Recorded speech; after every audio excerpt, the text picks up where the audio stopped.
আসসালামু আলাইকুম বন্ধুরা, আজকে আমাদের জন্য দোয়া করবেন। আজকে একটা ট্রিপে আসছি নরোত্তমপুর।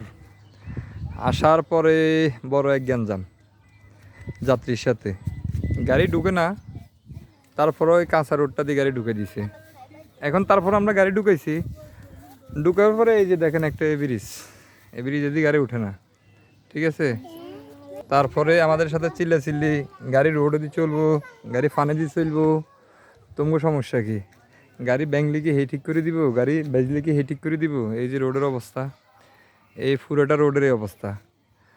ভাই একটা গাড়ি ভাড়া করলে ঠিক আছে, ড্রাইভারের সাথে এভাবে ব্যবহার করবেন না, ঠিক আছে। ড্রাইভারের সাথে ব্যবহার করলে ড্রাইভারের তো মন মেজাজ ঠিক থাকে না। আপনার যে ব্যবহার করছেন বা ব্যবহার করেন, ড্রাইভাররা কি মানুষ না? সুন্দর ব্যবহার করলে সব কিছুই হয়, এটা আর কি। আসসালামু আলাইকুম।